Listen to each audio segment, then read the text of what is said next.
Pilipinas ngayon!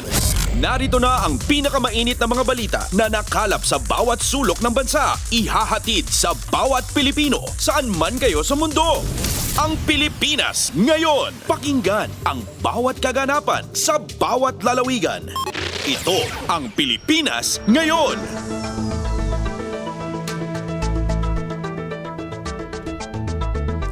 Magandang araw sa ating mga tagapakinig. Welcome po muli sa ating programang Ang Pilipinas Ngayon. Napapakinggan po ninyo saan mang bahagi ng mundo sa pamamagitan ng ating himpilang Radyo Pilipinas World Service ng Presidential Broadcast Service. Napapakinggan po tayo sa Radyo Pilipinas World Service audio streaming sa inyong mga PBS Receiver app at sa Radyo Pilipinas World Service official Facebook page at YouTube channel. Ito po si Bea Gaza de Guzman. Samahan po ninyo ako sa kabuuan ng ating programa ngayong araw. Kapapalooban pa rin po ng panayam, mga mahahalagang balita mula dito sa ating bansa kasama ng mga segmentong business, sports, showbiz at ang mga ulat mula sa iba't ibang rehiyon ng Pilipinas. Antabayanan po at sasainin na sa ilang sandali ang kabuuan ng ating programang Ang Pilipinas Ngayon. Mga kaganapan sa Kamaynilaan at mga kalapit na lalawigan dito sa Ang Pilipinas Ngayon. Sa ating mga balita, ikinalugod ni Pangulong Ferdinand R. Marcos Jr. ang kagyat na pagresponde ng mga ahensya ng pamahalaan sa Super Typhoon Uwan. Ayon kay Communications Undersecretary at Palace Press Officer Claire Castro, nananatiling nakamonitor ang Pangulo sa pagtugon sa bagyo. Ipinag-utos na nito sa miyembro ng kanyang gabinete ang pamamahala sa relief at rehabilitation efforts sa mga probinsyang sinalanta ng uwan at Typhoon Tino. Una nang nagbabala ang pag-asa na posibleng bumalik ang Super Typhoon Uwan sa Philippine Area of Responsibility o PAR. Hindi pa rin po titigil ang ating mga ahensya at ang Pangulo para maibigay agad ang tulong, maiwasan ang mga maaaring disgrasya sa ating mga kababayan. Nandun pa rin po ang mga preemptive measures dahil yun din po ang balita na maaaring bumalik.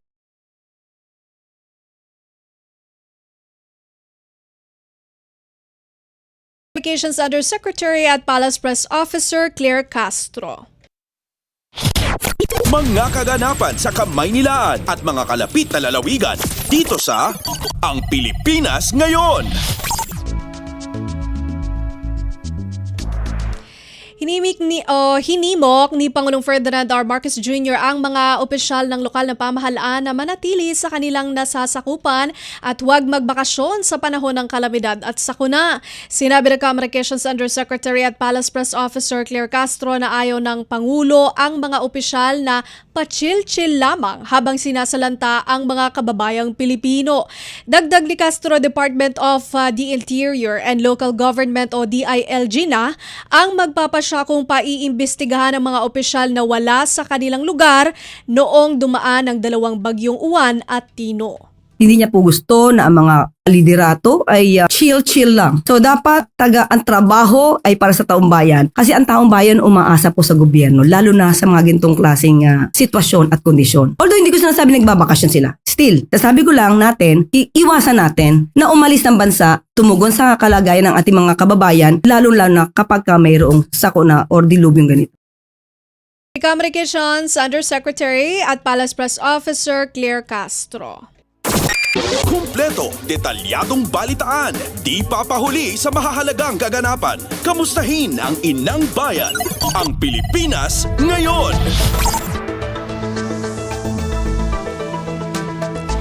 Mababatas na nawagan sa miyembro ng mababang kapulungan na makiisa sa mga Pinoy na apektado ng nagdaang kalamidad. Balita mula kay Kathleen Forbes. Nanawagan si Speaker Faustino D. III sa mga miyembro ng mababang kapulungan na magkaisa at tumindig kasama ng mga Pilipinong naapektuhan ng mga nagdaang kalamidad sa gitna ng patuloy na pagbangon ng mga komunidad mula sa pananalasa ng bagyong Uwan at Tino. Sa kanyang talumpati sa pagbubukas ng sesyon ng Kamara, binigyan din ni D na nasusukat ang tunay na liderato sa panahon ng krisis sa malasakit, dedikasyon at konkretong aksyon para sa kapwa. Kinilala rin ng Speaker mula Isabela ang mga kongresista na kasalukuyang nasa kani-kanilang mga distrito upang personal na pamunuan yung mga relief at recovery operations para sa kanilang mga nasasakupan. Tiniyak ni Dean na nananatiling kaisa ng mga nasalanta ang buong kamara at handa sila makipagtulungan sa mga kinatawan at ahensya ng pamahalaan upang maihatid ang agarang tulong at matiyak ang maayos na rehabilitasyon sa mga apektadong lugar. Kaisa rin anya sila sa panalangin para sa kanilang mabilis na pagbangon. Para sa Bagong Pilipinas, Katin Forbes, Radyo Pilipinas, Radyo Publiko. Pasada ng mga balita mula sa Pilipinas para sa mga Pilipino saan man sa mundo. Ang Pilipinas Ngayon. Department of Social Welfare and Development o DSWD nakapaghatid na ng higit 822,000 food packs sa mga naapektuhan ng bagyong Tino at Uwan. Si Marian Bastasa sa balita. Tuloy-tuloy ang pagpapaabot ng tulong ng Department of Social Welfare and Development sa mga lugar na naapektuhan ng bagyong Tino pati na ng Uwan. Sa pinakahuling datos ng ahensya, aabot na sa higit 800,000 kahon ng family food packs pati na 24,000 mga ready-to-eat food boxes ang naihatid nito sa mga lalawigang matinding naapektuhan ng magkasunod ng kalamidad. Kabilang sa mga rehiyong may malaking alokasyon, ang Central Visayas, Bicol Region pati na ang Caraga. Bahagi po ng augmentation request mula sa mga lokal na pamahalaan na nakalaan para sa mga apektadong komunidad. Nag-iikot na rin si DSWD Secretary Rex Gatchalian sa ilang mga naapektuhang lalawigan para pangunahan ang relief operations ng ahensya. Pagtitiyak ng kalihim, hindi mapapatid ang tulong sa lahat ng mga apektadong residente hanggang sila ay makabangon mula sa epekto ng kalamidad. Mula sa DSWD para sa Bagong Pilipinas, Marian Bastasa, Radyo Pilipinas, Radyo Publiko. Pasada ng mga balita mula sa Pilipinas para sa mga Pilipino saan man sa mundo. Ang Pilipinas Ngayon. Yan po ang ating mga updates sa bagyong Uwan. Ipagpapatuloy natin yan. Samantala, syempre makikibalita muna tayo patungkol pa rin sa ating mga nararanasang natural calamities. Dahil kanina nabalitaan natin na pumutok po ulit yung Bulkang Taal. Kasama po natin live via phone part si Ma'am Maria Antonia Bornas, ang Chief Science Research Specialist po ng FIVOX. Makikibalita po tayo tungkol dito po sa Taal. Magandang araw po, Chief Bornas. Si Bea Gasa de Guzman po ito ng Radyo Pilipinas. Hello, good afternoon po sa inyo ma'am at sa inyo po mga tagapakinig. Good afternoon. Maraming salamat po sa pagpapaunlak sa programa. Makikibalita kami, Ma'am Antonia. Ano na po yung update sa Bulkang Taal? So bali po kaninang umaga, nagkaroon po tayo ng isa muling minor phreatomagmatic eruption. Ito po ay nag-umpisa po ng 6:51 ng umaga at tumagal po ito ng 3 minuto.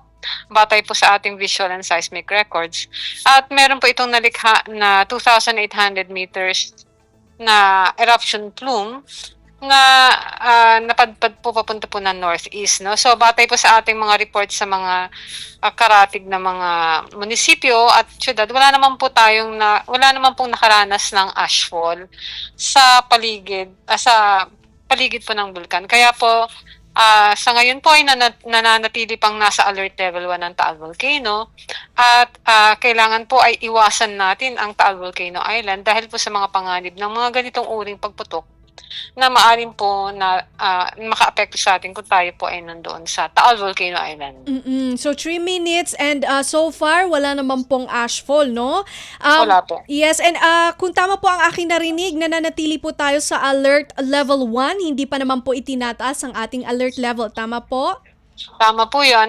Kung titingnan po natin ang overall monitoring parameters ng Taal Volcano, wala naman pong pagsipa o taas po ng mga monitoring parameters na nag-i-indicate na meron po tayong panibagong magma na maaari pong makapagsanhi ng renewed unrest na katulad po noong 2020 or katulad po ng mga major eruptions nito, no? So ito pong minor phreatomagmatic eruption, kabilang po ito sa over 150 such events na nangyari po sa Taal mula pa po noong 2021, no, nung nagkaroon na po tayo ulit ng unrest sa bulkan matapos po ng halos isang taon na ng 2020 major eruption. So ito po ay kasama po dito sa period ng pag-a-adjust ng bulkan matapos po ng 2020 eruption. Kumbaga po sa major earthquake para po siyang aftershock. No? Ayun. Okay. Yun. So, malino po yan. Minor phreatomagmatic eruption at kabahagi pa rin po siya ng mga 150 na kaparehas na insidente. More than po. Opo. More than na po. Opo. More than 150. Yes. So, dahil parang ito yung pag-a-adjust ulit, Ma'am Bornas, please educate us. Inaasahan po natin itong mga minor phreatomagmatic eruption magpapatuloy pa rin po sa mga susunod na araw? Tama po yan. No? Sa simula po, dahil po ang ating pong bulkan ay nung ito po ay pumutok ng 2020 ay meron na pong kapalit yung magma na ibinuga po nito. So ito pong magma na ito ang siya pong nagdidigas, no, nagsanhi po ng unrest mula po nung 2021 hanggang sa ngayon. So kumbaga hanggang sa manahimik po o maubusan po ng gas pressures, ito pong nakastore na magma o magma in storage, habang tumatagal po ang panahon, naiibsan po ang kanyang gas pressures hanggang sa tatahimik na po ito hanggang sa susunod po na cycle ng pagputok ng bulkan, no? Which may be in many years, no? Depende po doon sa period of repose po ng bulkan. Ayun. So, nakatitiyak tayo na hindi naman po ito nakaka-alarma, no, Hindi Chief? po, wala po tayong indikasyon, no? Medyo in terms of volcanic earthquakes, wala po tayong significant na earthquakes. Hindi po namamaga ang bulkan. At medyo mababa na po ang sulfur dioxide emission na nadidetect po natin sa Taal Volcano. And Chief Bornas, syempre, ito, panawagan po sa ating mga residente, lalo na po yung sa mga malapit po sa area. Okay, so sa ating po mga kababayan, sa paligid po ng Taal Volcano, mangyari lamang po na iwasan po natin ang Taal Volcano Island. Alam naman na po natin na dapat ay hindi po natin nilalapitan ang pulo dahil po nandyan pa rin po ang panganib ng biglang pagputok ng bulkan. Ito po yung tinatawag nating phreatic o impusngat at yung mga minor phreatomagmatic eruptions na maaari pong makapagdulot ng mga volcanic hazards katulad ng mga ballistic projectiles. Ito po yung umiitsa ng mga bato, no, na maaari po tayong tamaan. Yes. Paraclastic density currents o yung mga minor base surges. Ito po yung delikadong current na nakikita po natin kumakalat mula po sa base ng eruption column. Mapaminsala po ito. Nandyan na rin po yung volcanic gas na maaari pong biglang ibuga ng bulkan na maaari po natin ikamatay, no? Especially po yung carbon dioxide na hindi po natin yan naaamoy but it's denser than air at maaari po tayong masakal na mawawalan po tayo ng hangin kapag ito po ay naranasan natin sa isang biglang pagputok. At marami pa pong iba. So mangyari lamang po iwasan natin ang Taal Volcano Island at manatili po tayong handa at mapagmatsyag at makinig po tayo sa tamang information. Katulad po ng binobroadcast po ng ating istasyon sa ngayon. Ayun. Maraming salamat po, Chief Bornas. May final message pa po ba kayo o impormasyon na nais ibahagi na hindi ko pa po naitatanong, Chief? Okay na po tayo, ma'am. Okay. So, medyo chill lang po tayo. Huwag po tayo masyadong magpanik, no? Yung sa ating mga kababayan. Normal na po ito sa ngayon. At kung meron pong pagbabago sa Taal na dapat po nating ika-alerto, ay magmumula na po ito sa amin. No? Kami na po mismo ang mag-a-alert sa atin pong mga kababayan. Ayun. Thank you so much, Chief Bornas, at mabuhay po kayo. Okay, maraming salamat din po. Ingat po tayo.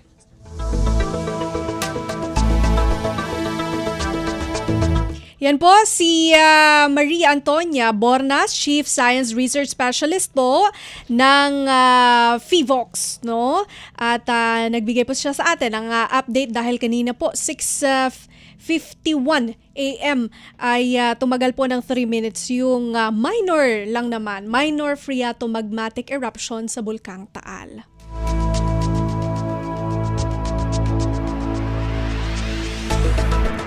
Sa pagpapatuloy po na ating balitaan, balikan muna natin syempre ang ilan pa sa response ng ating pamahalaan dito po sa nangyaring ang paghagupit po ng Super Typhoon Uwan. Philippine Red Cross tuloy-tuloy sa paghatid ng tulong sa mga apektado ng kalamidad. Detalye mula kay J. Mark Dagala. Hindi tumitigil ang Philippine Red Cross sa pamahagi ng mainit na pagkain sa mga nasalanta ng magkakasunod na bagyong Tino at Uwan sa iba't ibang panig ng bansa. Sa katunayan, ayon kay PRC Chairman at CEO Richard Gordon, libo-libong Pilipino na napagsilbihan ng kanilang food truck na umiikot sa iba't ibang lugar para makapaghatid ng libre, masustansya at mainit na pagkain.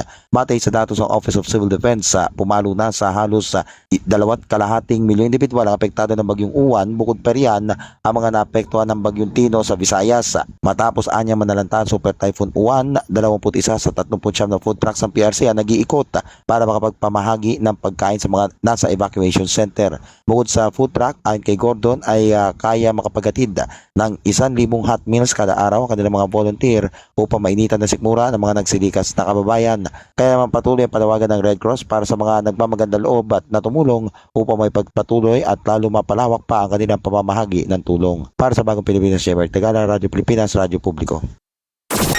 Kumpleto, detalyadong balitaan, di papahuli sa mahahalagang kaganapan. Kamustahin ang inang bayan, ang Pilipinas ngayon.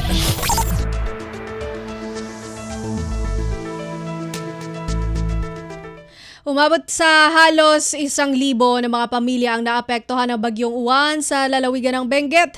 Katubas ito ng 3,000 pamilya o 3,000 mga individual. Sa programang Global na Tayo, inulat ni Benguet PDRRMO Local DRRM Officer 1 John Mark Cruz na karamihan sa mga ito ay mga nagsilikas o preemptive evacuation. Sa ngayon, may ilan pa ni Cruz ang nananatili sa mga evacuation centers, ngunit unti-unti na rin silang nagsisiuwian sa kanilang mga tahanan dahil sa bumubuting lagay ng panahon. Meron pa rin po yung iba na nanatili sa kanilang evacuation center, pero yun po, since maganda na po yung panahon, medyo yung iba po, karamihan po ay umuwi na rin po sa kanilang mga bahay, ma'am. Pero as for reporting, meron pa rin po yung iba na nasa kanilang evacuation center o nasa kanilang mga relatives' houses na medyo safe. So yun po, pero po ang trend po natin ay pinapauwi na rin po ng iba ng mga ating mga authorities yung mga ibang nag-evacuate po. Samantala, sa kasamaang palad ni Cruz, 3 ang naitalang patay, 6 ang sugatan habang wala namang naitalang missing o nawawala. Unfortunately po, mayroon po tayong na-record ng mga casualty. In terms po ng ating death, may na-record po tayo na 3. Isa po yung validated po natin dito po sa Kabayan.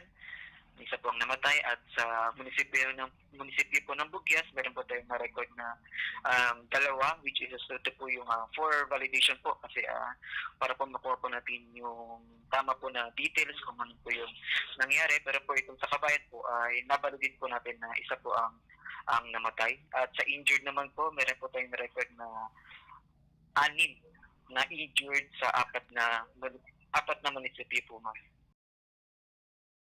Benguet PDRRMO Local DRRM Officer 1 John Mark Cruz. Pasada ng mga balita mula sa Pilipinas para sa mga Pilipino saan man sa mundo. Ang Pilipinas ngayon. Idineklara na ang buong munisipalidad ng Dinapigue, Isabela bilang isolated dahil sa epekto ng bagyong Uwan. Iniulat dito ni Office of Civil Defense OCD Region 2 Information Officer 2 Alvin Aison sa programang Global na Tayo. Tiniyak naman ni Aison na kasalukuyan ng nagsasagawa ng response at relief operations sa Dinapigue. Samantala, naitala ang ilang casualties sa Nueva Vizcaya dahil sa landslide. Isa ang patay at isa rin ang sugatan. Pahayag ni Aison, hatid na ng relief items ang Department of Social Welfare and Development o DSWD at nagsasagawa na rin ang OCD Region 2 ng Rapid Damage and Needs Assessment. Last November 10, we have transported relief items to immediately provide the necessary needs of our affected residents. And today, yung atin pong chairperson of the Cagayan Valley Disaster Risk Reduction and Management Council, including the vice chairperson for disaster response, ang DSWD Regional Director, ay nagtungo po dyan sa may Dinapigue, Isabela for the delivery of relief items. For our actions undertaken naman po, as of now, meron na po tayo mga rapid damage analysis and needs assessment team na nagtungo sa probinsya ng Quirino, San Nueva Vizcaya, Dinapique, and Isabela to conduct initial and assessment to ascertain po yung ating extent of damages and to determine the immediate needs of our affected population. So ongoing pa rin po yung ating coordination and provision of food and non-food items and other needs, yung ating mga logistical support sa mga affected areas po natin, at unti-unti po tayong nagtutulungan para po maibigay yung agarang tulong para sa ating mga residente. Office of Civil Defense Region 2 Information Officer 2 Alvin Aison. Kumpleto, detalyadong balitaan, di papahuli sa mahahalagang kaganapan. Kamustahin ang inang bayan, ang Pilipinas ngayon. Sa iba pang balita, target growth rate ng pamahalaan makakamit pa rin sa katapusan ng taon ayon sa Malacanang. Magbabalita si Alvin Baltazar. Kumpiyansa ang Malacanang na kaya pa ding makamit ng bansa ang target growth rate na 5.5 hanggang 6.5% sa pagtatapos ng taon. Ayon kay Palace Press Officer Undersecretary Claire Castro, hindi nawawala ang kanilang paniniwala na kakayanin pa ding maabot ang nasabing GDP growth target. Base na din aniya ito sa kanilang pakikipag-ugnayan sa Department of Budget and Management na kung saan inaasahan ang improvement sa ekonomiya ngayong huling quarter ng 2025. Inaasahan ani Castro na makapagpapasigla sa ekonomiya sa huling bahagi ng taon ang private holiday spending na susuportahan naman ng mga government programs pati na ng growth in exports. Pakinggan natin si Palace Press Officer Undersecretary Atty. Claire Castro. Yung GDP growth that po ay ina-expect po natin ang improvement ito. Itong sa darating na, itong last quarter po of the year. Dahil po meron po tayong naasa mga private holiday spending, supported by government programs, pati po ang growth in exports. Mula sa Palasyo ng Malacanang para sa Bagong Pilipinas, Alvin Baltazar, Radyo Pilipinas, Radyo Publiko. Pasada ng mga balita mula sa Pilipinas para sa mga Pilipino saan man sa mundo. Ang Pilipinas ngayon. 2026 National Budget Bill ipipresenta na sa plenaryo ngayong araw. Narito si Nympha Asuncion. Nakatakda nang ipresenta sa plenaryo ng Senado ngayong araw ang 2026 National Budget Bill. Ayon kay Senate Committee on Finance Chairman Senador Sherwin Gatchalian, matapos ang sponsorship sa Senate plenary ay bubuksan na agad bukas, November 13, ang plenary debates. Pero sa Biyernes ay bibigyang daan-anya nila ang pagpapatuloy ng pagdinig ng Senate Blue Ribbon Committee tungkol sa anomalya sa mga flood control projects. Matapos nito, simula sa susunod na linggo, ay tiniyak ni Gatchalian na magiging Lunes hanggang Biyernes na ang plenary debates para sa 2026 budget na sisimulan tuwing 1:00 ng hapon. Sinabi ni Gatchalian na target nilang matapos ang plenary debates sa loob ng 10 araw. Samantala sa ngayon ay marami na niyang mga senador ang nagpasa ng panukalan nilang mga amendments o pagbabago sa panukalang pambansang pondo. Ayon kay Senate Finance Chief, pag-aaralan ng komite ang mga amendments sa ito kung kailangan at kung may fiscal space para dito. Sinisikap rin anya nilang makapag-aproba ng 2026 budget na mas mababa sa isinumite ng ehekutibo na 6.793 trillion pesos sa ilalim ng 2026 National Expenditure Program. Narito ang bahagi ng pahayag ni Senador Gatchalian. We're trying na mas mababa. Pero sayang kasi kung magtitipid ng konti kasi magagamit mo yun. So, but we're trying. We're still evaluating is that a wise decision. Mula Senado para sa Bagong Pilipinas, Nympha Asuncion, Radyo Pilipinas, Radyo Publiko. Kumpleto, detalyadong balitaan, di papahuli sa mahahalagang kaganapan. Kamustahin ang inang bayan, ang Pilipinas ngayon. Department of Budget and Management o DBM pinagtitibay ang pamamahala sa pananalapi at pananagutan sa paggamit ng pondo. May report si Lawrence Tanhoco. Nagpulong ang Department of Budget and Management at ang Philippine Reclamation Authority upang talakayin ang mga hakbang para mapabuti ang pag-aayos at pananagutan sa paggamit ng pondo ng gobyerno. Layunin ng pagpupulong na tiyakin ang wastong pag-aayon ng mga patakaran sa budget at istruktura ng mga ahensya alinsunod sa Republic Act No. 12009 na nagpapalakas sa mandato ng mga government-owned and controlled corporations gaya ng PRA. Bahagi ito ng patuloy na pangako ng PRA na isulong ang mahusay na pamamahala na sa pananalapi at pagiging tapat at epektibo sa pagpapatupad ng mga proyekto ng pamahalaan. Mula pa rin dito sa lungsod ng Maynila para sa Bagong Pilipinas, Lawrence Tanhoco ng Radyo Pilipinas, Radyo Publiko. Kumpleto, detalyadong balitaan, di papahuli sa mahahalagang kaganapan. Kamustahin ang inang bayan, ang Pilipinas ngayon. Business Group, hinigmok ang pamahalaan na ihanda ang ekonomiya ng bansa para sa mas maraming dayuhang mamumuhunan. Si Melanie Valdez Reyes sa report. Nanawagan ng Makati Business Club sa pamahalaan na unahin munang ayusin ang ekonomiya ng bansa bago pa man hikayati ng mga dayuhang mamumuhunan na maglagak ng kapital sa Pilipinas. Sa isang forum, sinabi ni MBC Executive Director Rafael Ongpin na malaki ang naging epekto ng kontrobersya ng korupsyon, lalo na sa mga proyektong pang-infrastruktura sa pagbagal ng paglagon ng ekonomiya. Anya, isa ito sa mga dahilan kung bakit napako sa 4% ang gross domestic product o GDP growth ng Pilipinas sa ikatlong quarter ng taon. Dagdag pa ni Ongpin, marami pang kinaharap na issue ang business community sa bansa, kabilang narito ang usapin ng ease of doing business na patuloy na nakaapekto sa kumpiyansa ng mga lokal at dayuhang investors. Ayon sa kanya, kung nais ng pamahalaan na mapabuti ang investment climate, dapat itong simulan sa loob ng bansa sa pamamagitan ng reforma sa mga pangunahing ahensya ng gobyerno. Bilang halimbawa, binanggit ni Ongpin ang proseso ng hiwalay na pakikipagtransaksyon sa Bureau of Internal Revenue at Bureau of Customs na anya'y nagiging daan para sa pagkakataon ng korupsyon at dagdag na pasanin sa mga negosyante. Para sa Bagong Pilipinas, Melanie Valdez Reyes, Radyo Pilipinas, Radyo Publiko. Pasada ng mga balita mula sa Pilipinas para sa mga Pilipino saan man sa mundo. Ang Pilipinas ngayon. Armed Forces of the Philippines o AFP pinag-aaralan na ang destabilisasyon kontra sa Administrasyong Marcos. Ang ulat mula kay Raquel Bayan.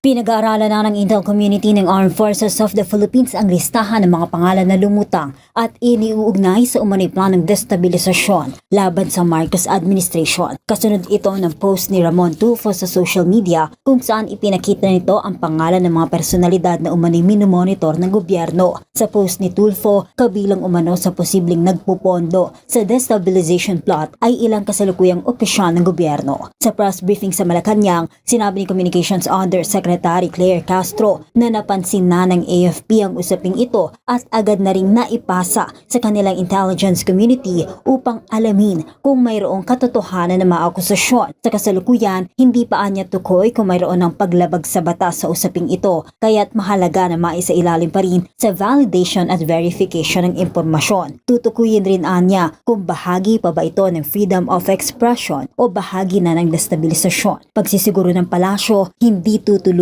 ni Pangulong Ferdinand Marcos Jr. ang usapin, lalo na kung kakikitaan ito ng basehan. Banggit nga rin po ang mga pangalang katulad ni General Pokis, General Orlando De Leon, at saka si Mayor Benji Magalong. Although for confirmation. At iba pa, pati si Colonel Achica na di umanong sangkot sa usapin ng 125 million pesos na confidential funds ng Vice Presidente. Ayon po sa AFP, sa mga gintong klaseng mga sinasabi, although ito ay nasa social media, at sa kanila po, ito po ay ibinibigay na rin po sa kanilang intelligence community, iminomonitor, inaalam ang katotohanan. Hindi naman po ibig sabihin na nasabi sa social media ito ay agad na dapat paniwalaan. Mula sa Malacanang para sa Bagong Pilipinas, Raquel Bayan, Radyo Pilipinas, Radyo Publiko. Kumpleto, detalyadong balitaan, di papahuli sa mahahalagang kaganapan. Kamustahin ang inang bayan, ang Pilipinas ngayon. Sa kaugnay na balita, pinaghahandaan ng Armed Forces of the Philippines o AFP ang anumang posibleng senaryo sa ikakasang mga kilos protesta ng ilang grupo sa Nobyembre 16, 17 at 18. Ayon kay AFP spokesperson Colonel Francel Margareth Padilla, iginagalang ng militar ang karapatan ng mamamayan sa malayang pamamahayag.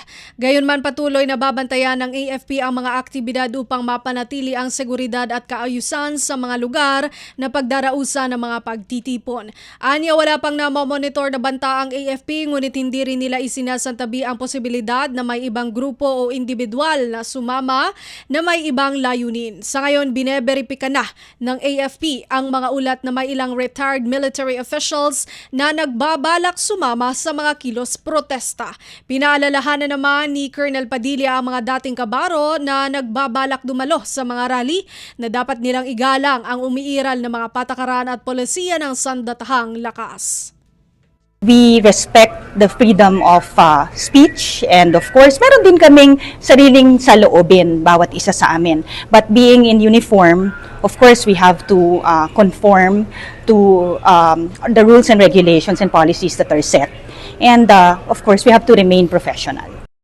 Armed Forces of the Philippines AFP spokesperson Colonel Francel Margareth Padilla.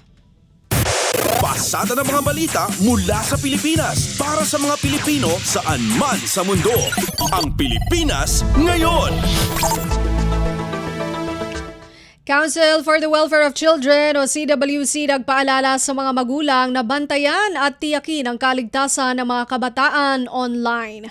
Kabahagi ito ng paggunita ng National Children's Month. Si Manuel Francisco sa detalye.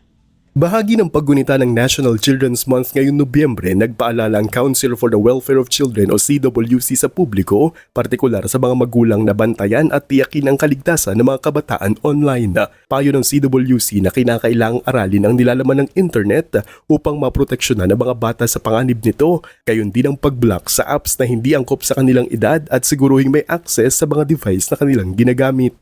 Dagdag pa ng CWC, ang balanse at paglimita sa screen time ng mga bata ay makatutulong din upang makaiwas sa mga pang-aabuso online at tandaan ang think before you post, accept, send and share. Mula sa Radyo Magazine para sa Bagong Pilipinas, ito si Manuel Francisco, Radyo Pilipinas, Radyo Publiko. Kumpleto, detalyadong balitaan, di papahuli sa mahahalagang kaganapan. Kamustahin ang inang bayan, ang Pilipinas ngayon. At yan ang tinakalap ng mga national news at tabayanan ng regional news. Magbabalik po ang programang Ang Pilipinas Ngayon makalipas ang ilang paalala. Mas pinadali na ang government transactions sa tulong ng eGovPH Super App. Pwedeng-pwede mo nang magawa ang lahat ng ito. I-download ang eGov app sa iyong smartphone o tablet mula sa App Store o Google Play Store. Pagkatapos, ilagay ang iyong mobile number at i-authenticate gamit ang one-time PIN o OTP para marehistro ang iyong account. Saka ilagay ang iyong mga pangunahing impormasyon at kumpletuhin ang facial recognition technology para sa verifikasyon ng iyong pagkakakilanlan. Para sa mas mabilis at mas maayos na serbisyong panggobyerno, gamitin na ang eGovPH Super App. Alam mo kung ano mas nakakatakot sa baha? Di yung binaha ka na nga, nagkasakit ka pa. Kaya tandaan ang 3 tips na ito para iwas sakit kapag may pagbaha. Una, make sure na malinis ang tubig na iinumin. Pakuluan muna kung ito'y galing sa gripo dahil pwedeng meron itong contaminants mula sa baha. Pangalawa, lutuing mabuti ang mga gulay, karne, isda at iba pang pagkain. Iwasan muna ang pagkain ng mga hilaw katulad ng prutas at gulay na hinuhugasan lamang sa gripo. At pangatlo, huwag lumangoy sa baha. Pwedeng makapulot dito ng kung ano-anong sakit katulad ng leptospirosis at diarrhea. O yan ha, huwag mo kalimutan yan. Stay safe mga kababayan. Dahil #panatag ang may alam. Maging panatag Pilipinas. Balita mula sa lalawigan sa bawat rehiyon ng ating bayan. Dito sa Ang Pilipinas Ngayon. Nagbabalik po ang programang Ang Pilipinas Ngayon. Narito na po ang mga balita mula sa ating mga kasamahan sa iba't ibang mga rehiyon dito sa ating bansa para sa ating regional news ngayong araw na ito. Mga farmer leader at kabataan sa Pangasinan sinanay sa Smart Agriculture Technologies. Si Ricky Kasipit ng RP Dagupan sa balita. Diadgat man magmaliw ya mas moderno tan epektibo so panagtanem ya ilik jad Pangasinan ng gawa na training so Agriculture Training Institute Regional Training Center 1 o ATI-RTC1 ni paakar at Smart Agriculture tan say pangusar ya drone technologies jad loob ya talon agaw duamplo tan limaran lider ya dumaralos tan kalangwaran ya nanlapudnan duruman parte ya probinsya so ni pasal at pangusar na sari teknolohiya ya makatulong edmad suston panag-asikaso na ilik sa kiidsari highlight na programa at say aktual ya demonstrasyon ya pangusar ya drone fertilizer application dyan Balay San Manuel ni panengneng so nagawa ay teknolohiya at pakatipid na abono panaon tan trabaho lugan na ondarakal so ani likoden operasyon na drone agawamat iresesyon at pangusar ya nanduraman digital ya aplikasyon ya untulong at panagdesisyon ya base at data para mas maabig ya produksyon unungan ATI-RTC1 sa panangipasal at kabyangan na mas malaknab na inisyatiba ya departamento piyan na paaligwa so digital app panunguman at agrikultura. Manlalapud RP Dagupan City, Pangasinan, aya si Ricky Kasipit para sa Radyo Pilipinas World Service. Balita mula sa lalawigan sa bawat rehiyon ng ating bayan. Dito sa Ang Pilipinas Ngayon. Mga konsehal sa Romblon, suportado ang panukalang Classroom Building Acceleration Program ni Senador Bam Aquino. Detalye mula kay Tom Alvarez ng RP Lucena. Nagpahayag ng suporta ang inopisyal ng Sangguniang Bayan sa lalawigan ng Romblon sa Senate Bill 121 o Classroom Building Acceleration Program na inihain ni Senador Bam Aquino. Batay sa impormasyon na nakalap mula sa PIA Romblon, nilalayo ng naturang panukalang batas na mapabilis ang konstruksyon at pagsasaayos ng mga silid-aralan sa iba't ibang bahagi ng bansa upang matugunan ang kakulangan sa pasilidad sa mga paaralan. Kabilang sa mga lokal na opisyal na nagpahayag ng suporta, sina Konsehal Kayla Yap ng Odjongan, Konsehal Lloyd George Fegalan ng Banton at Konsehal Miguel Montojo ng Romblon sa kanyang sponsorship speech para sa resolusyong pinagtibay ng kanilang konseho. Binigyan diin ni Konsehal Yap na dapat unahin ng pamahalaan ng mga programang direktang makatutulong sa pag-aaral ng kabataan, kabilang ang pagbatayo at pagsasaayos ng mga silid-aralan sa mga pampublikong paaralan. Mula sa lungsod na Lucena, Tom Alvarez para sa Radyo Pilipinas World Service. Balita mula sa lalawigan sa bawat rehiyon ng ating bayan. Dito sa Ang Pilipinas Ngayon.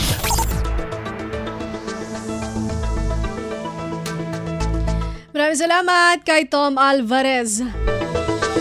Allowance sa mga pulis at guro na isama na sa 2025 budget ng lungsod ng Puerto Princesa. Magulat si Goody Sarsagat ng RP Palawan. Inkumpirma ni Vice Mayor Jimbo Maristela nga akay regden sa 2026 budget ang lokal nga gobyerno ng Puerto Princesa ang allowance ang mga pulis igmanigturo.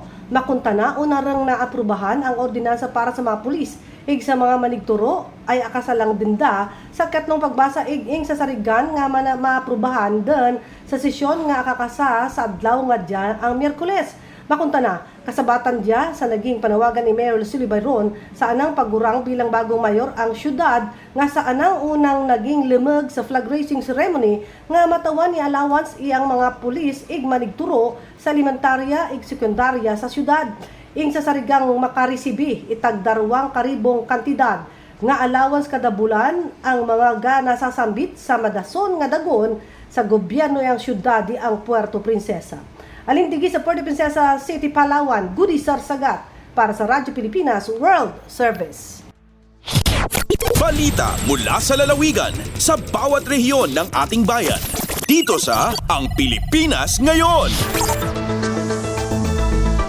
Calbayog City, kinilala bilang local governance champion ng DILG Region 8. Narito ang report ni Suzette Pretencio ng RP Calbayog.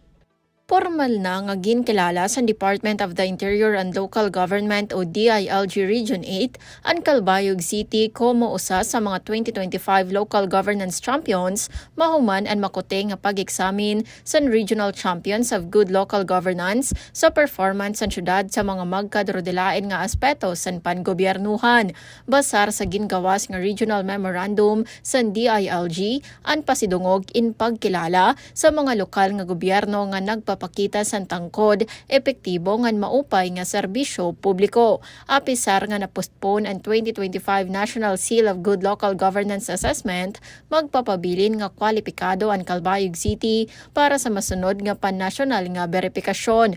Nagpahayag naman sa pasasalamat si Mayor Raymond Uy sa tanan nga opisyal ngan personahe sa syudad nga nangalimbasog agud makabot ang nasabi nga pagkilala. Sumala naman kan Vice Mayor Rex Daguman, resulta ini san pagkaurusa ngan pagbububligay san ehekutibo ngan lehislatibo. Nakatalaan nga karawaton san syudad an pasidungog sa Raihak Award Regional Awarding Ceremony sa tiarabot nga Nobyembre 24, 2025 sa Tacloban City. Matikang sa Radyo Pilipinas Calbayog, ini si Suzette Pretencio para sa Radyo Pilipinas World Service. Balita mula sa lalawigan sa bawat rehiyon ng ating bayan. Dito sa Ang Pilipinas Ngayon. 78 ang former rebels sa FRS sa Surigao del Sur nakatanggap ng immediate cash assistance mula sa pamahalaang panlalawigan. Magulat si Raymond Aplaya ng RP Tandag. Mukabat sa 78 ka mga former rebels sa OFRs dinhi sa Surigao del Sur ang nakalawat og immediate cash assistance gikan sa probinsyal nga panggamhanan. Nagkantidad sa tig 10,000 pesos ang nadawat sa matag FR atol sa gipaygayon nga provincial awarding ceremony sa provincial capital lobby. Sumala ni Provincial Governor Johnny Pimentel nga ang maong tabang pinansyal ang pasiuna pa lamang gumikan kay aduna pay madawat nga dugang tig 50,000 pesos o tig 15,000 pesos ang maong mga FRs gikan sa nasyonal nga panggamhanan. Gipasalig usab niini nga giproseso na ang safe conduct pass alang niadto mga FRs nga nagatubang og kaso aron nga dili sila dakpon sa otoridad. Subay niini gitambungan ang maong kalihukan sa mga kadagwang opisyal o representante gikan sa nagkadaayang mga military o police units dinhi sa probinsya. Gikan sa Radyo Pilipinas Tandag, kini sa Raymond Aplaya alang sa Radyo Pilipinas World Service. Balita mula sa lalawigan sa bawat rehiyon ng ating bayan. Dito sa Ang Pilipinas Ngayon. Pansamantalang kabuhayan sa 50 residente ng Holo, hatid ng Tupad Program. Balitang hatid ni Fatma Gino ng RP Holo. Timag na nanagasang sain ang mga beneficiaries na tupad at awat tulong panghanap buhay sa ating disadvantage at awat displaced workers ang municipality sinahulo. Kakita ni mga ini, amin at imatawang hapagpatutog, singkalano iman kalitsin sinasabuta daira. Muna maksud sinasabot program amin makarihil kabuyanan ha mga raayat labialo na kulang ingaos. Banga dunon kan Public Employment Service Officer Lincoln Tulawi sinahulo, aon kay man beneficiary amin nakalamod hababaan sina Ministry of Labor and Employment at Molly Barm. In program ini, napaon niya natulong tabang sin Maule Sulu, hapag-auhanan ni Provincial Director Jemima Ilaji, iban sinhulong Municipal Government hapag nakura hi Mayor Ed Sirtan. Liureng hini aon da isa mga beneficiaries sinatupad, babaan sina Dole, hapag-auhanan sin Sulu Provincial Government. Mga duno ning kay mantupad workers sini, amin maghinang, halom sinang po tag 5 adlaw, salta makatay maasilayan sin Udyara, 5 nga ibupilag. Tengha RP Holo, ini Fatma Dilicino para Radyo Pilipinas World Service. Balita mula sa lalawigan sa bawat rehiyon ng ating bayan.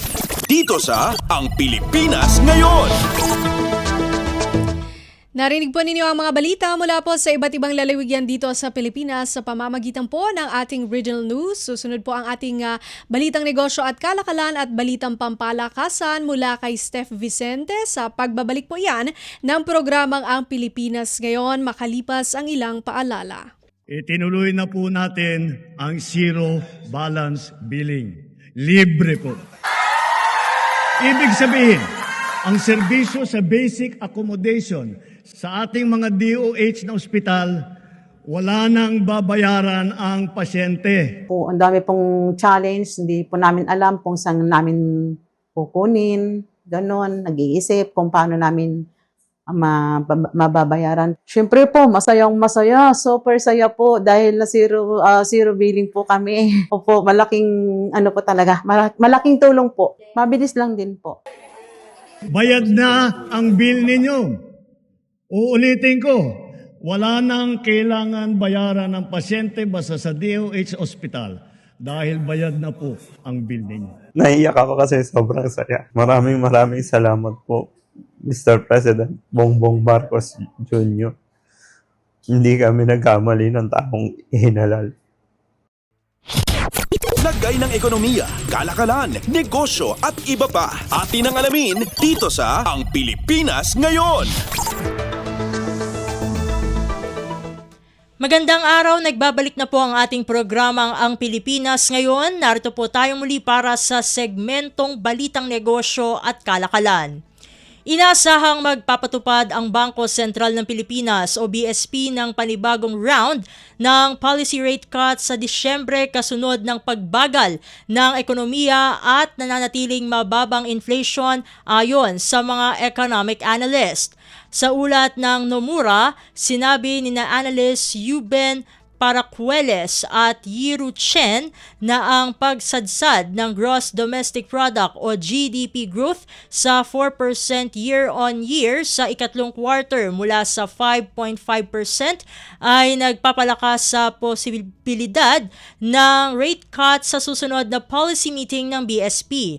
Giit nila nawawala ng puwersa ang ekonomiya dahil sa epekto ng kontrobersiyang may kinalaman sa korupsyon na nagdulot ng paghina ng paggastos ng pamahalaan at mas malamlam na consumer demand. Tinukoy ng Nomura na ang epekto ng graft controversy ay hindi lamang nagdulot ng fiscal tightening kundi naghatid din ng negatibong spillovers sa iba pang bahagi ng domestic demand. Samantala, sinabi naman ni Aris Dakanay ng HSBC Global Investment Research na posible ring ikonsidera ang mas malaking jumbo cut.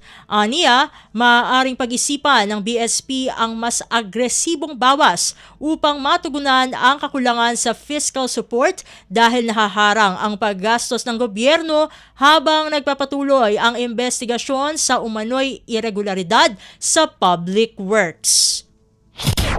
Lagay ng ekonomiya, kalakalan, negosyo at iba pa. Atin ang alamin dito sa Ang Pilipinas Ngayon.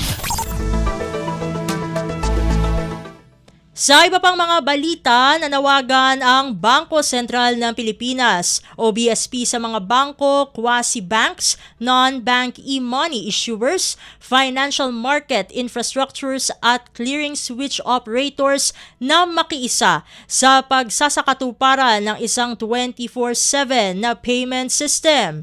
Ito ang inihayag ng BSP sa ginanap na 2025 Peso Real-Time Gross Settlement o RTGS Forum sa North Luzon Regional Office.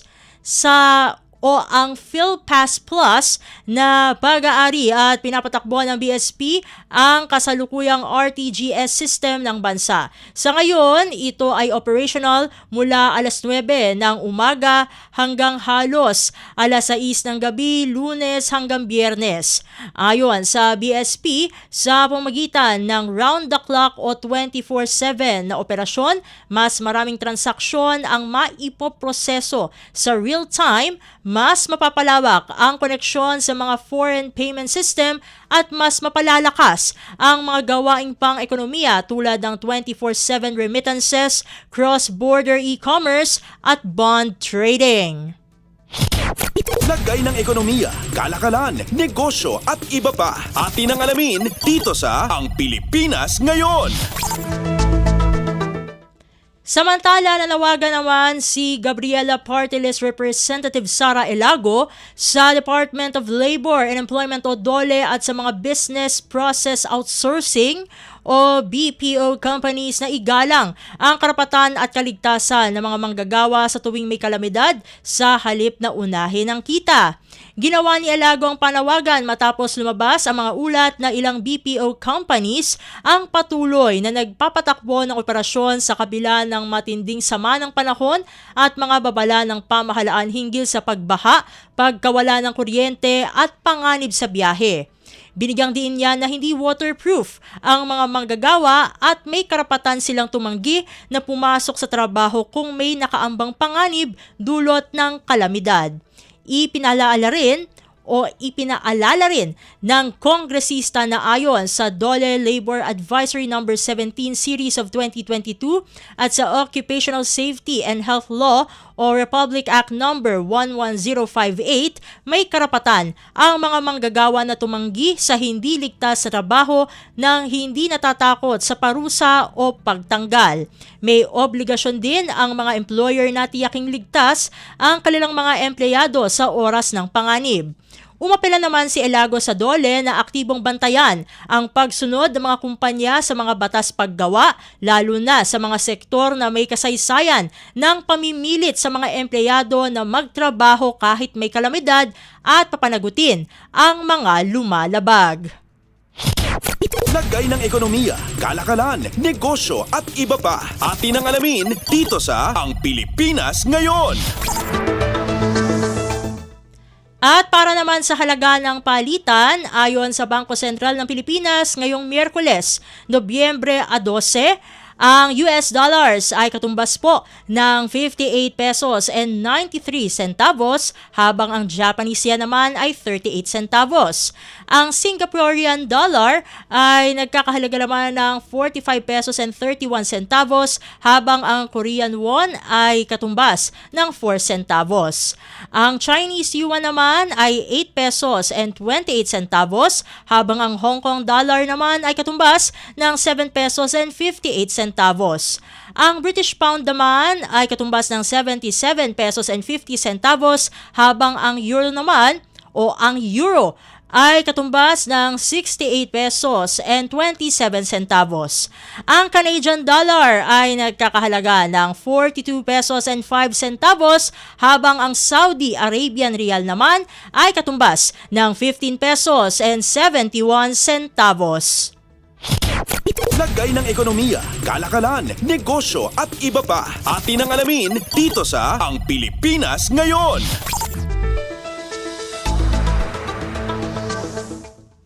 At dito na nagtatapos ang ating segmentong Balitang Negosyo at Kalakalan. Susunod na po ang ating segmentong Balitang Sports. Magbabalik po ang ating programang Ang Pilipinas Ngayon makalipas lamang po ang ilang mga paalala. Time to celebrate kulturang Pinoy. Tradisyon, musika, sining, literatura at iba pa. Anything and everything fun and Filipino. Ito ang Pinoy Kultura. Ang kwento ng adobo. From its humble beginnings sa hapagkainan ng mga Pilipino noong ika-16 na siglo to 21st century international tables, adobo, the most famous and the country's national dish, speaks of our culture, the sour and the salty, the sweetness and spice, mixed with the richness of tender chunks of pork or chicken, sometimes both together. It has traveled provinces, crossed continents to inspire chefs and delight peoples across the seas. Traditionally cooked in clay pots, the Spanish gave the name adobo to the dish, from adobar, which means marinade. It is an indigenous cooking method that uses vinegar and salt to preserve food in the tropical climate. It's been cooked a multitude of ways. Simple, may maanghang, merong may coconut milk, depende sa rehiyon na siyang pinanggalingan. It's so flexible, it can create various and sometimes new tastes. Panlasang Pinoy has listed 31 of what they call insanely delicious adobo recipes. There's the traditional chicken adobo, simple, made with chicken, soy sauce, vinegar, garlic, peppercorns, and bay leaves. There's adobo that varies in color and taste, adobong dilaw, adobong pula, at adobong puti. At hindi lang lutong chicken or pork, may adobong tahong, adobong kangkong, and chicken feet adobo. The New York Times once shared on Twitter a simple chicken adobo recipe as comfort food to cook in the middle of winter. The Food Network had its own adobo recipe, and there is apparently a Spanish chicken chicken adobo with chocolate. This humble but iconic adobo is not without controversy. Wikipedia says a trade department once announced plans to standardize the most popular Filipino dishes to make them easier to promote, starting with the adobo. Maraming hindi natuwa at binatikos ang plano. The agency did a 180, said it's not mandatory and will only be done as a benchmark to define a basic traditional recipe para malaman kung tunay na Filipino dish pag nasa international setting. The adobo has been honored abroad, was runner-up in the Best Nouveau Street Food in the 2010 LA Street Food Fest. Philippine Primers says Chef Gordon Ramsay picked a pork adobo burger in Good Morning America's Battle of the Burgers in 2017. One can say the mix of flavors and spices of this iconic dish is a perfect foil for the Filipino character. It has certainly come a long way and has endured all this time. Simple or fusion elaborate version, the adobo remains to warm hearts and please palates. And bringing Tatak Pinoy to the world, just a bonus. Yan ang Pinoy Kultura because our culture is cool.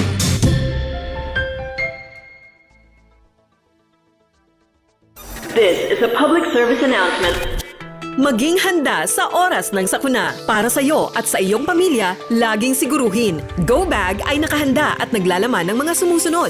Ilang pirasong damit, ready-to-eat na pagkain at inuming aabot ng 3 araw. Personal na gamit para sa inyong hygiene. First aid kit kabilang ang alcohol, bandages, gamot sa lagnat, ubo at sipon, pati na rin ang inyong vitamins at maintenance medicines. Maglagay ng pito, flashlight, lighter o posporo. Huwag kalimutan ang mga charger o power bank. At higit sa lahat, isama ang mga importanteng gamit gaya ng inyong mga legal na dokumento, IDs, ATM o passbook, insurance at iba pa. This is a public service announcement. Public service announcement from PBS, Presidential Broadcast Service, and Radyo Pilipinas. Updates at pinakahuling mga usapin sa mundo ng palakasan. Atin ang pakinggan dito sa Ang Pilipinas Ngayon. Nagbabalik na po ang ating programang Ang Pilipinas Ngayon at narito na po ang ating segmentong Balitang Sports. Target ng Pinay netter na si Alex Ayala na magkaroon ng magandang pagtatapos ang taong ito sa kanyang pagsabak sa Macau Tennis Masters na gaganapin sa Disyembre 27 at 28 sa Macau, China. Mismong si Ayala ang nag-post ng magandang balita sa kanyang social media kung saan sasalang ito sa Macau Masters kasama ang iba pang mahuhusay na tennis players. Isang exhibition format ang ipatutupad sa naturang event na pamumunuan ni na tennis legends na dating Grand Slam champion na si Lee Na at Conchita Martinez. Maliban kay Ayala, masisilayan din sa aksyon sa naturang event sina World No. 9 Mira Andreeva, sina ATP players Shang Juncheng, Jack Draper at Jakub Mensik. Nasa number 50 si Ayala sa pagtatapos ng WTA season. Ito ang bagong career high ng Pinay netter sa world rankings. Updates at pinakahuling mga usapin sa mundo ng palakasan. Atin ang pakinggan dito sa Ang Pilipinas Ngayon. Sa basketball, umaasa si Gilas Pilipinas head coach Tim Cone na makakasama si naturalized player Justin Brownlee sa oras na magsimula ang ensayo ng tropa sa susunod na linggo. Nakatakdang magsimula ang training camp ng Gilas Pilipinas sa Nobyembre 17 bilang paghanda sa 2027 FIBA World Cup Asian Qualifiers. Aarangkada ang first window ng qualifiers sa Nobyembre 28. Kaya naman tiwala si Cone na makukumpleto ang kanyang bataan sa ensayo kabilang na si Brownlee na missing in action. Napaulat na may sakit na pneumonia si Brownlee dahilan para hindi ito makapaglaro para sa Meralco Bolt sa EASL. Ngunit wala pang formal na statement o pahayag ang Samahang Basketball ng Pilipinas o SBP o mismo si Brownlee kung ano ang tunay na kalagayan nito. Gayunpaman, nais ni Cone na makapagsimula agad sa ensayo para masigurong handa ang kanyang tropa bago sumabak sa first window ng qualifiers. Updates at pinakahuling mga usapin sa mundo ng palakasan. Atin ang pakinggan dito sa Ang Pilipinas Ngayon. Sa volleyball naman tayo, dinakma ng Farm Fresh ang ikatlong quarter-finals ticket sa 2025 Premier Volleyball League o PVL Reinforced Conference matapos talunin ang Petrogas 25-21, 25-22, 21-25, 28-26 sa Philoil Eco Oil Arena sa San Juan City. Humataw si Belgian import Ellie Rousseau ng 31 points mula sa 27 attacks, 3 blocks at isang service ace para sa 5-1 na kartada ng Foxies, katabla ang quarter-finalists na PLDT high-speed hitters sa ilalim ng Zeus Coffee Thunderbells 6-0. Nagdagdag si Trisha Tubu ng 14 markers habang may 10 points si Ces Molina at 21 excellent sets ang inilista ni Phil-Am setter Alohi Robbins Hardy. Laglag naman ang Gas Angels, ang two-time Reinforced Conference champions sa 3-3 katabla ang Signal Super Spikers sa number 7 spot. Kinuha naman ng Farm Fresh ang 2-0 na bentahe sa laro bago makasingit ang Petrogas sa third set 25-21 sa pamumuno ni na American Reinforcement Lindsey Vander, Wide, Phil-Am's Brooke Van Sickle at MJ Phillips. Lumamang ang Foxies sa 23-20 sa fourth frame na naitabla ng Gas Angels sa 23-23 bago na agaw ang set point sa 25-24. Umiskor sina Tubu at Robbins Hardy para sa 26-25 kalamangan ng Farm Fresh na muling naitabla ng Petrogas galing sa hataw ni Vander Wide. Tinapos ng 6'2" na si Rousseau ang laro mula sa kanyang back row at cross-court attack para sa panalo ng Foxies. Updates at pinakahuling mga usapin sa mundo ng palakasan. Atin ang pakinggan dito sa Ang Pilipinas Ngayon. Sa iba pang balitang sports, muling nagpakitang gilas ang Filipino-British na si Hannah White matapos humakot ng 10 ginto at 2 pilak na medalya sa ginanap na 2025 Phobisia Games sa Patana School sa Thailand. 4 na sports ang nilahukan ni White sa athletics, swimming, football at basketball. Maningning ang ratsyada ni White sa swimming kung saan sumisi dito ng 5 ginto, tampok ang 3 sa individual events.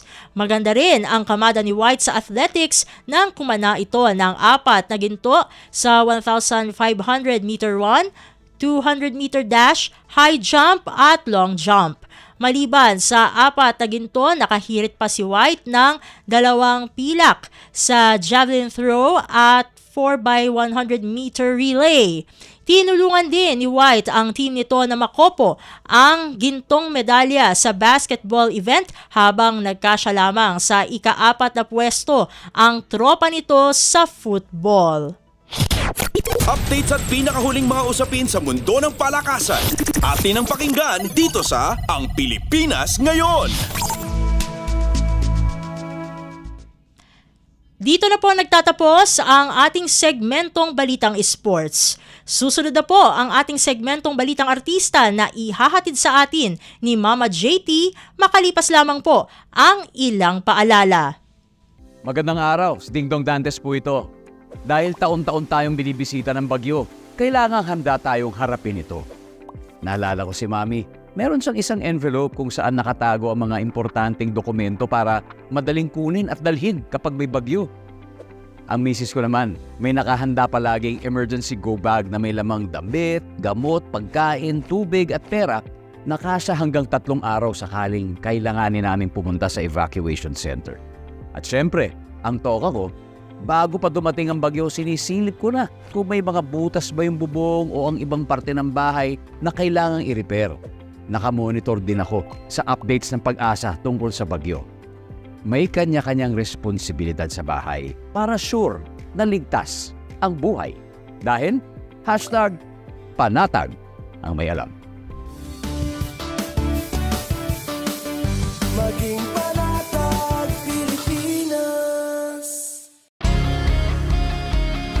Garantisadong solusyon at aksyon ang handog sa iyo ng bagong Pilipinas Presidential Action Center.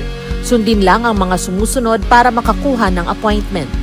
Para sa wala pang eGov.ph app account, panoorin ang video para malaman kung paano gumawa ng account. Kung meron ng account sa eGov.ph app, mag-login dito. Saka hanapin ang online registration tab para sa bagong Pilipinas Presidential Action Center. Pindutin ito para makita ang available na government services. Piliin ang serbisyo na iyong kailangan mula sa listahan. I-upload ang requirements ng serbisyong kailangan mo. Pumili ng petsa at oras kung kailan nais pumunta sa bagong Pilipinas Presidential Action Center. I-submit na ang iyong application at bigyan ng pagkakataon na ma-review ang iyong isinumiting requirements. Hintayin ang QR code para sa kumpirmasyon ng iyong schedule. Makakatanggap ka ng text message para malaman kung naaprubahan ito. Sakaling hindi ito maaprubahan, makakatanggap ka rin ng text message para ipaalam ang kulang na requirements sa kasubukang mag-register ulit. Kung nakatanggap na ng kumpirmasyon, maaari nang pumunta sa bagong Pilipinas Presidential Action Center sa napiling schedule, dala ang QR code at ang mga isinumiting requirements. Huwag kalimutang dumating sa itinakdang araw at oras ng iyong appointment. Pinapaalala rin na siguruhing may kumpirmadong schedule bago pumunta sa bagong Pilipinas Presidential Action Center para maiwasang magpabalik-balik. Simple at user-friendly ang pagpapa-appointment dito. Kaya wag nang mangamba dahil sa bagong Pilipinas Presidential Action Center, tulong ay abot kamay na. Time to celebrate kulturang Pinoy. Tradisyon, musika, sining, literatura at iba pa. Anything and everything fun and Filipino. Ito ang Pinoy Kultura. One of the fondest memories I have as a kid is riding the jeepney. It made me feel like a king. Dahil ito ang King of the Road. The jeepney or jeep is a cultural symbol that has transported us to school, the office, sa mall, at sa iyong first date. Mura, makulay, at mabilis. Yan ang ating jeep. Maaari bang umusog-usog ng konti? Sakay na! Yan ang Pinoy Kultura because our culture is cool. This is a public service announcement. PCO, Meta at Google magtutulungan para disinformation at misinformation ay mapigilan.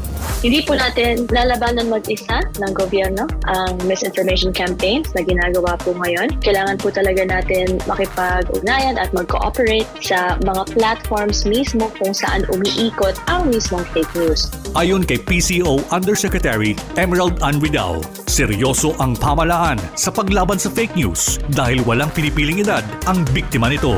In addition to our campus caravan at the Unicom na pang gobyerno lamang or pang estudyante lamang, we will form na po talaga a group para makipag-usap po sa isa't isa. We can learn from each other about the different ways we are fighting disinformation, and we hope in a year na makapag-form na po talaga kami ng mas formal na policy or pag-usap na po kami sa Kongreso para maumpisahan ang legislation against the publication of misinformation and disinformation. Together, let's fight disinformation and misinformation.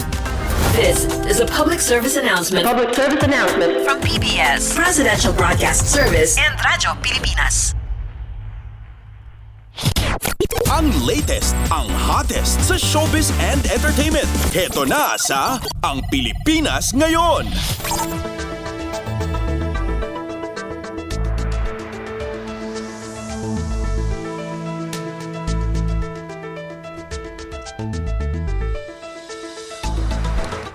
Muli pong nagbabalik ang Pilipinas ngayon. At halo, magandang araw sa ating mga chismoso at chismosang nagabang ng mga trending na balita sa mundo ng showbiz. Ito na ang ratsyada ng ating mga chika.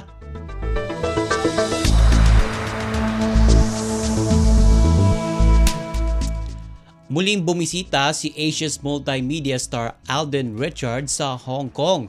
this time upang makasama at pasayahin ang ating mga overseas Filipino workers o OFWs bilang ambassador ng Overseas Workers Welfare Administration o OWA.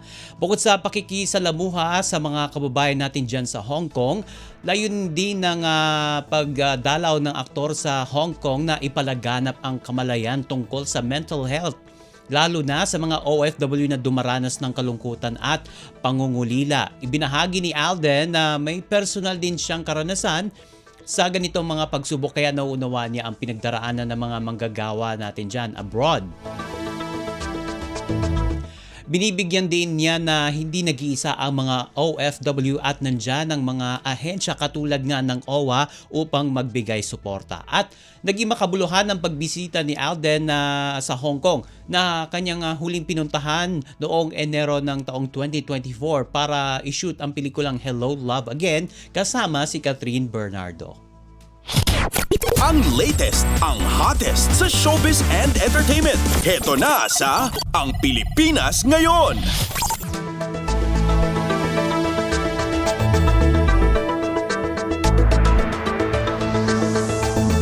Samantala, inamin nina Meryl Soriano at Mel Martinez na nakaranas sila ng matinding pressure nung nagsisimula pa lang sila sa showbiz dahil sa kanilang kaugnayan sa Diamond Star na si Maricel Soriano, kaya't madalas silang ikumpara sa award-winning actress. Gayunman, napatunayan nilang pareho silang may sariling galing sa pag-arte. At ito, para sa context ng ating pinag-uusapan, si Meryl ay pamangkin ni Maricel, samantalang itong si Mel ay half-brother niya.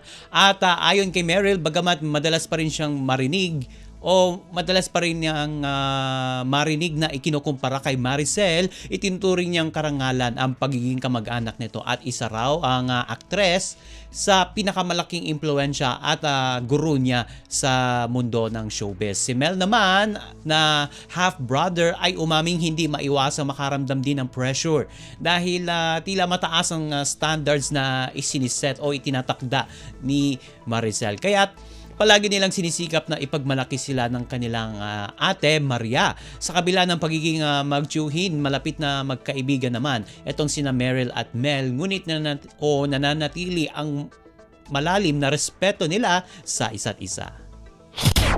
Ang latest, ang hottest sa showbiz and entertainment. Heto na sa Ang Pilipinas Ngayon.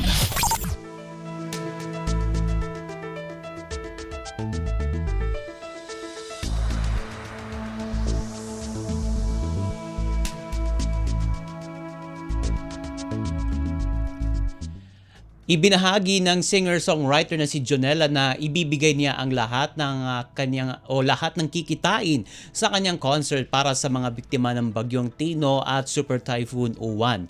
Sa kanyang Facebook post, sinabi niyang halos sold out na raw ang tickets para sa kanyang unang major concert na The Grace Tour na gaganapin ngayong buwang ito noong November 21 at 22. Ayon kay Jonella, inspirasyon ng kanyang desisyon ang mensaheng ipinaramdam sa kanya ng Diyos at ang pagtulong umano sa kapwa ang tunay na kahulugan ng grace. Matatanda ang malawak ang pinsalang iniwan ng magkasunod na bagyo, maraming infrastruktura ang nasira, nagkaroon ng malawakang brownout sa ilang mga rehiyon. Ang latest, ang hottest sa showbiz and entertainment. Heto na sa Ang Pilipinas Ngayon.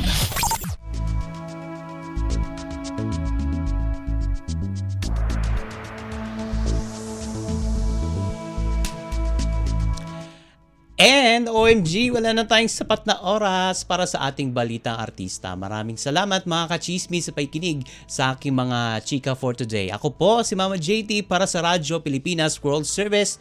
Nagbabalik na po ang ating kasamang si Bea de Guzman. Ang latest, ang hottest sa showbiz and entertainment. Heto na sa Ang Pilipinas Ngayon.